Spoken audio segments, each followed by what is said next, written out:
All right, so what I am doing this morning is yesterday, Sunday, I came over in the afternoon just because I was stressing about it all day, and I labeled, I listed all of the circuits I had hanging down here and realized just because I'd never done it before and I didn't really know, I didn't have a master plan. I had a pretty decent rough sketch of what I wanted, but not how many circuits.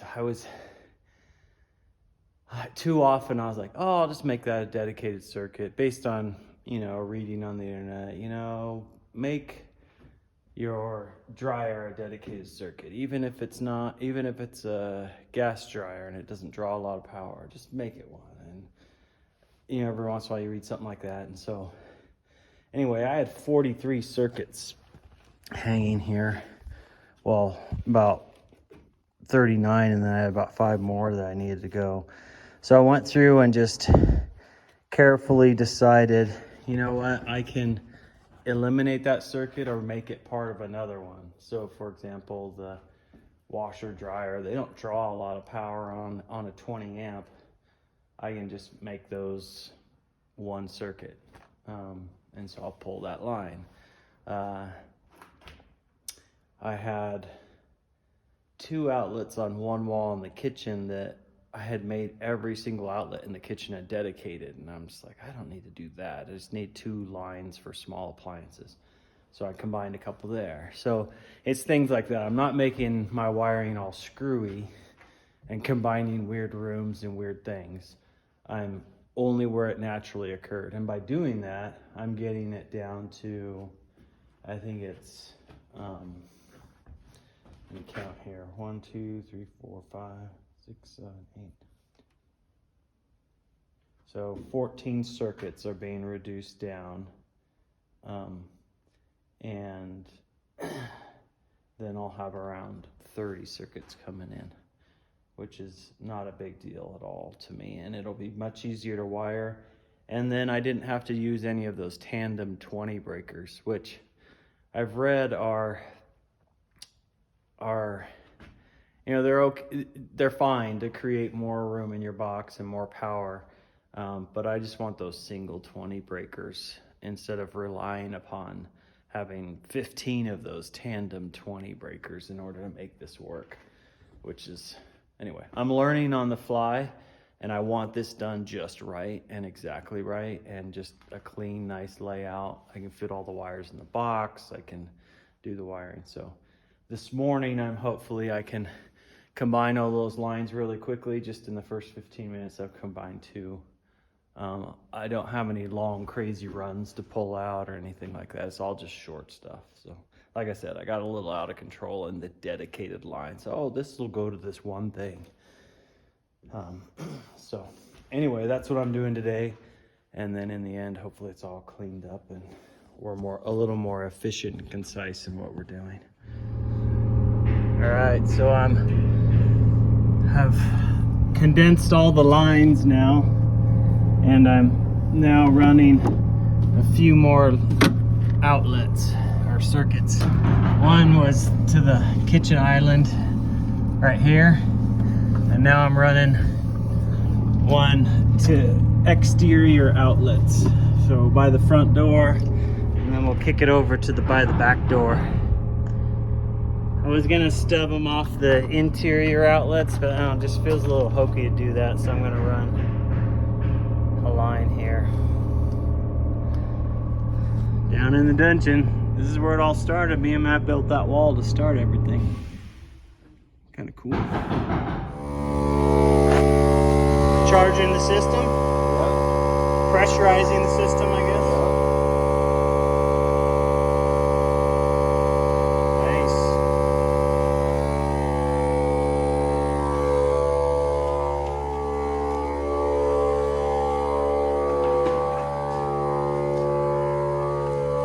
Means plumbing's almost done, right? And me and Matt have run all the heavy wires. We ran the 6 gauge for the hot tub. We ran outdoor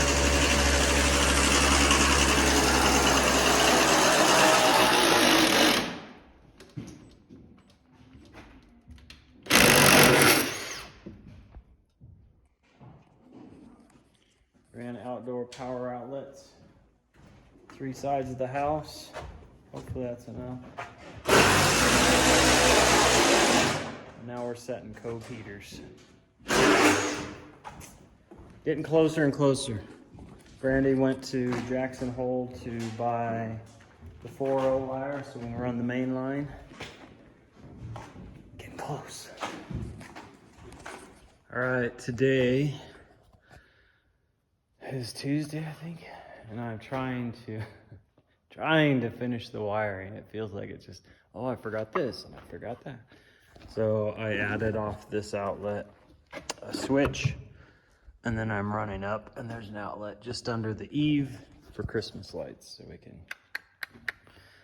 And then I remembered I had run exterior outlets, and I remembered that I wanted an outlet up at the top, just underneath the roof of the patio, so I can plug in like those string lights. And so I ran that off my exterior outlets line. There's already an exterior outlet, just one on this back wall, and I just came up off that, so that was easy. I also marked where the stem for the power comes up, just so I can start thinking about where those panels are gonna go and where that wire is gonna come up. That 4.0 wire. I'll be honest, I'm really stressed about the panel and hooking up the disconnect and the meter box. I think I have it in my mind what has to happen, but I'm just like stressed beyond. I just want to hire somebody to do that part. So right now I am blocking the panel.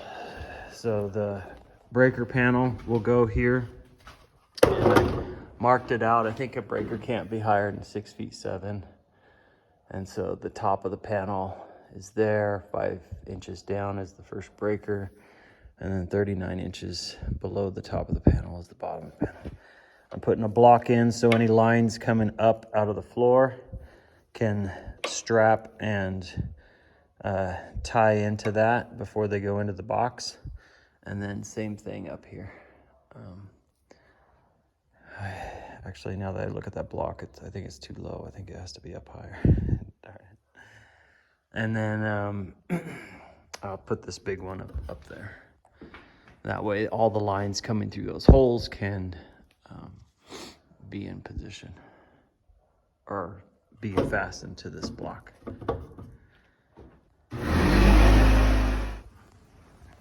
All right, my nice day turned into a crazy wind and rainstorm. It's actually freezing in here. It's probably 50 degrees or less, in the 40s. It feels cold.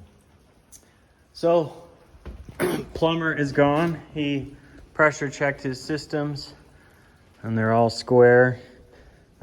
He put gas in, did all his plumbing, rough plumbing, and so we're all set. And also, I finally finished the wiring. So I think every wire is running. Matthew and I put in the smoke detectors this morning. I ran a circuit for those, one in each bedroom and then one out here. There's one right there. And on its own circuit. Then I ran the RV camper outlet line. So it's a 10-2 line. It goes out to that wall right there. So if anybody comes to visit, they can just plug in. Nothing fancy. We ran the cove heaters in here and mounted all those just right. So I might have showed this before, but I've done this in every room now. All the cove heaters are set. The other day we went around and did most of the house. So we centered the cove heater over the window if we could. The living room, we couldn't do that. And then we, the wire comes in at either end. There's a box at either end you can use. And it comes in an inch or two inside of the end of it.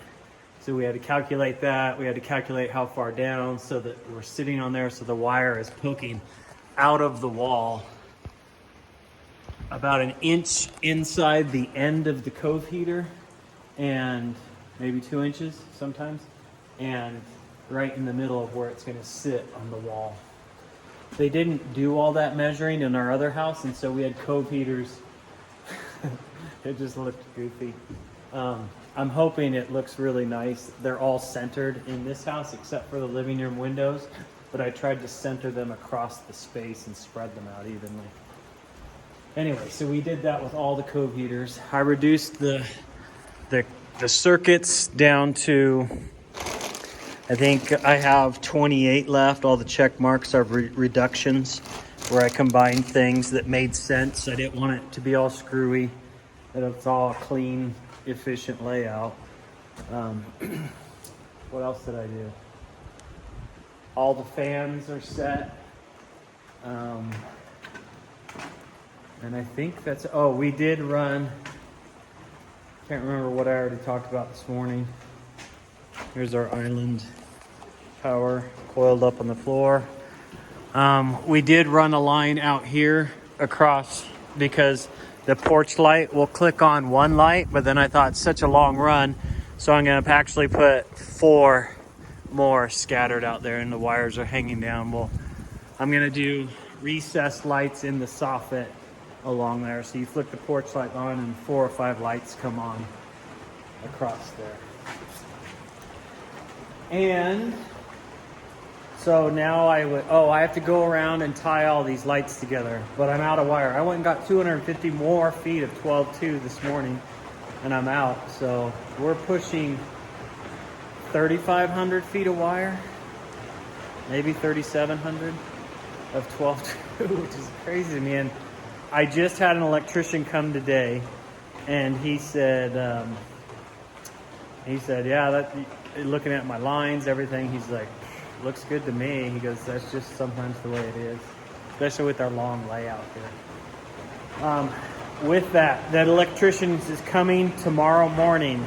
I decided I wanted somebody to do the panel and the meter box and the disconnect and the main line over to my breaker panel.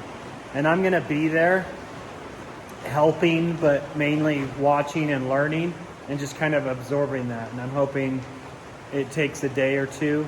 And he said, yeah, we should be able to knock this out. He's a recently retired electrician after 35 years.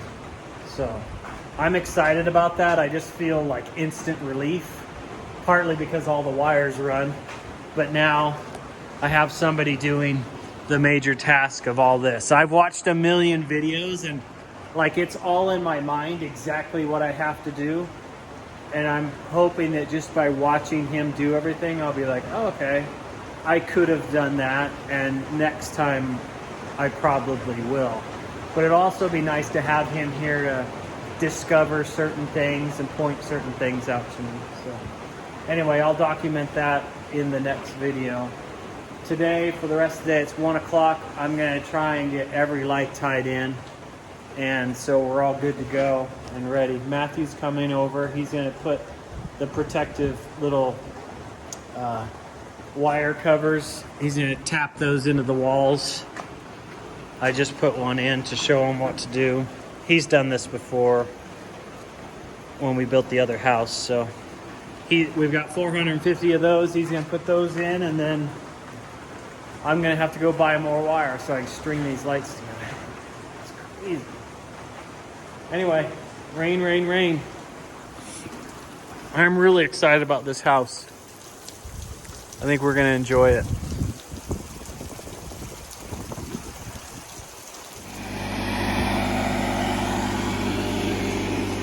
All right, we're back outside. The rainstorm blew over, and we are going to set the base, because I'm doing a 5-inch base trim around the whole house, so I can just set the sheets up and use that as a guide to get me around the house, so that the bottom is level. At least I think that's what I'm gonna do, unless I change my mind.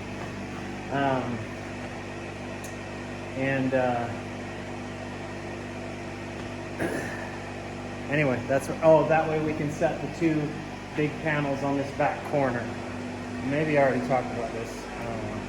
That way we can put the meter box and the disconnect box and run our big gauge, heavy gauge 4.0 wire into it. And either go down and under, or the electrician suggested maybe going up and over. So we'll see. I've got 70 feet of it. But if I want, he's coming first thing in the morning, and I would like to have that back corner ready for that installation. So it's 3 o'clock in the afternoon. Hopefully we can get that knocked out here right off. We'll see. We only, oh man, they smashed those up real bad. Those hosers. We only ordered 10 footers, and this just to cover the wood is 10 feet 4 inches, and then you're supposed to overhang an inch or two over the cement. So I had ordered these 5.5 inch, but they're 1 inch thick to make a base all the way around, and then we could slap them up into place. But if there's any variation, you're gonna see it, you know, trying to match that perfectly with this. And if this comes up a little bit, there'll be gapping, and I didn't want to caulk it around the bottom. And then they sent this flashing, but the flashing is 1.5 inches. So this would go up behind the sheet, and then this would theoretically sit here and then overhang 1.5 inches. And you have this weird little metal lip all the way around. So we didn't want that.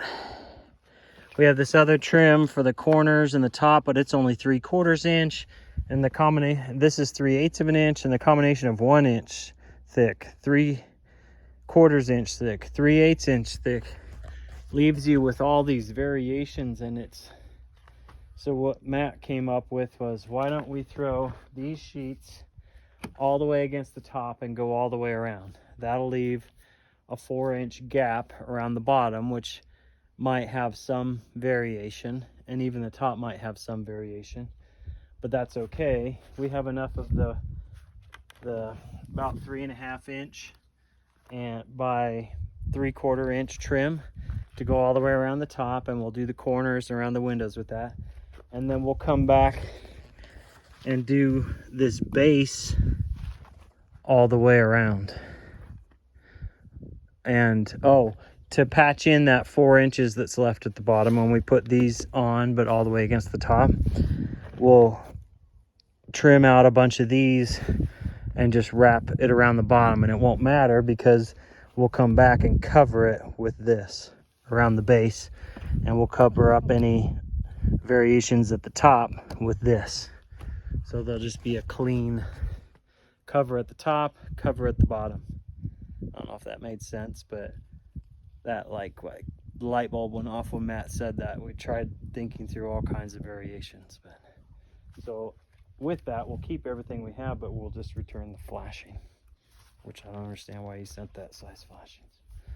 All right, here we go. We're gonna slap 2 pieces up down here. Needs to go, the top needs to go a little that way.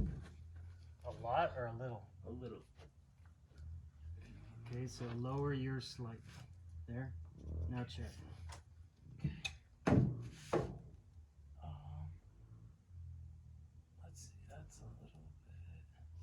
Needs to go slightly back. So, okay, try that.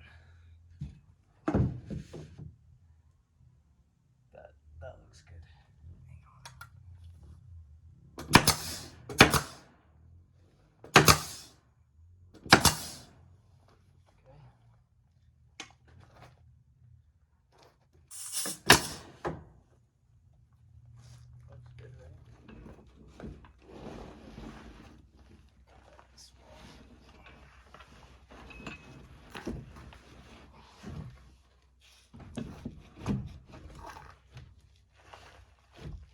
My bottom is perfect. My bottom is perfect. Doesn't seem to be going over the window though, right? Or is it? Oh, it is. It is. Okay, hang on. Hang on. Let me get this bottom corner set. We can play off that. Okay. Okay. That bottom. Hang on. I'm gonna put a staple in it. That'll help a little bit. Okay. And then push your side up. There, right there.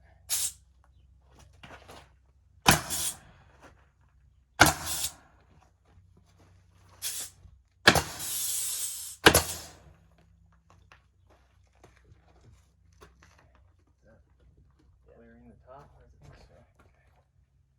We take this ladder and try not to hit that window and go up and make sure it is pushing. All right. So we got those 2 sheets up. I think it's gonna go well. I'm so glad Matt had that idea. It's just like we went through all these scenarios and finally he's like, what about this? So we're pushing it up against the top and then focusing on staying vertical. If there's some unevenness at the bottom, we don't care. If there's a little bit of unevenness at the top, we don't care, because the corner trim, the window trim, and then we're running trim up top, and we'll run trim on the bottom that will overhang off the wood about 1 inch or 2 past, so it overhangs over the cement. And so we can set that bottom trim to be perfectly level, and the top trim will just pin against the top. And then when he comes in to do soffit, he'll just roll along around that trim along the top, and so that'll have a clean edge too as well. So perfect. I'm so pleased. And now we can slap up. If we do it tomorrow, I don't know, when the electrician gets here, we'll work on getting the meter box and the disconnect installed, and then get the breaker panel done as well. I don't know if all that'll be one day. I've seen guys do it in one day, and they were electricians, and this guy is, so we'll see what happens. So I went and bought the suite of breakers I'll need. I had a lot of them, but I went and bought about 15 more. So we've got a 30, a 50, a 30 for different things I'll need. We've got 4 double pole 20s for the 4 cove heater circuits. And then we have a whole line of 20 amp breakers that, because I just basically ran 12-2. Well, I did run 12-2 everywhere other than a few 12-3. Well, those aren't circuits. 12-2 everywhere on 20 amp. So I don't have to worry about the draw loads. And that way I could put outlets and lights on the same thing if I wanted to. So. And then I did factor in potentially 4 tandem 20s, just so I could fit everything into this breaker suite. And that way I don't have to run a separate panel. So in new construction, some guys are like, oh, avoid, or in some code maybe even says avoid those tandem 20s. But I'm gonna do it. So anyway, it's about 6 o'clock. I'm gonna spend a couple hours trying to work on lights, but otherwise we're all primed and ready for the electrician guy to come tomorrow. Alan, I think was his name, and my wife knows him, and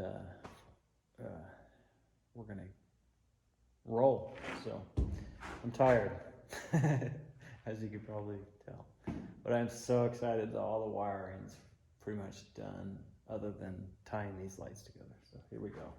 250 more feet of wire, and that better be enough.